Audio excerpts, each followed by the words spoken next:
Naxçıvan şəhər İcra Hakimiyyəti səfərbərlik və hərbi xidmətə çağırış üzrə dövlət xidmətinin birgə təşkilatçılığı ilə vətənpərvər Azərbaycan gəncliyi, sağlam gənclik, sağlam gələcək mövzusunda tədbir keçirilib.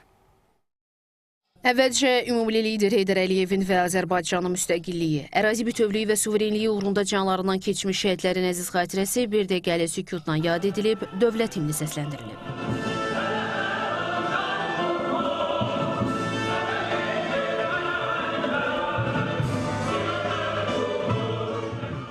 Prezident İlham Əliyevin Azərbaycan gənclərinə ünvanladığı müraciətləri və dövlət gənclər siyasətinin əsas istiqamətlərini əks etdirən video çarx nümayiş olunub. Dünyanın müxtəlif yerlərində müxtəlif meyillər baş verir, müxtəlif tendensiyalar müşahidə olunur, yeni dəyərlər dırnaq arası meydana çıxır.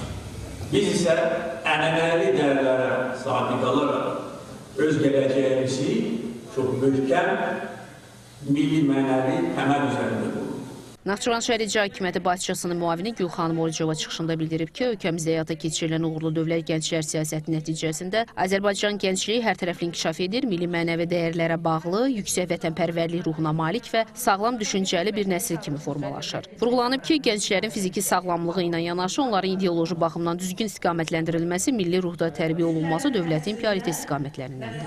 Tədbirdə çıxış edən Səfərbərlik və Hərbi Xidməti çağırış üzrə dövlət xidməti aparatının idarə rəisi, polkovnik leytenant Füzuli İsmailov, Səfərbərlik və Hərbi Xidməti çağırış üzrə dövlət xidməti aparatının şöbə rəisi Pərviz Sədrəddinov, Səfərbərlik və Hərbi Xidməti çağırış üzrə dövlət xidmətinin Naxçıvan Muxtar Respublikası üzrə baş idarəsinin, Naxçıvan şəhər idarəsinin rəis vəzifəsini müvəqqəti icra edən polkovnik leytenant Sultan Zamanovun mövzu ilə bağlı çıxışları dinlənilib. Şəhid ailələrinin üzvləri və qazilər də çıxış edərək gəncləri vətənə layiqli xidmət etməyə səsləyiblər. Tədbirdə vətənpərvərlik ruhunu tərənnüm edən musiqi nömrələri səsləndirilib və rəqslər təqdim olunub.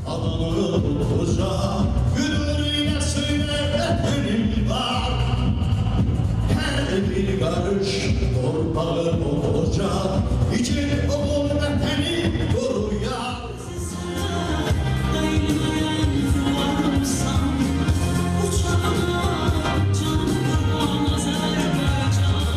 Səfərbərlik və Hərbi Xidmətə çağırış üzrə dövlət xidməti 2023-cü ildən başlayaraq Azərbaycanın bir çox regionlarında sağlam gənclik, sağlam gələcək divizi altında maarifləndirici tədbir keçirib. Bu günləri bu tədbirimiz Naxçıvan şəhərində keçirildi.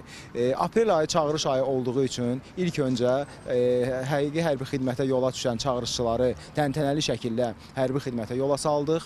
Daha sonra isə sağlam gənclik və sağlam gələcək mövzusunda olan tədbirimizi keçirdik. Bu tədbirin də məqsədi gənclərdə vətənpərvərlik hissinin aşılanmasıdır. Onların həm mənəvi, həm fiziki baxımdan sağlam böyüməsi üçün müəyyən məsələlərin diqqətə çatdırılmasıdır. Tədbirlərin hər ikisi çox yüksək səviyyədə təşkil olunmuşdur. Həsən Məmmədov, Rəşad Hüseynov, NTV Xəbər.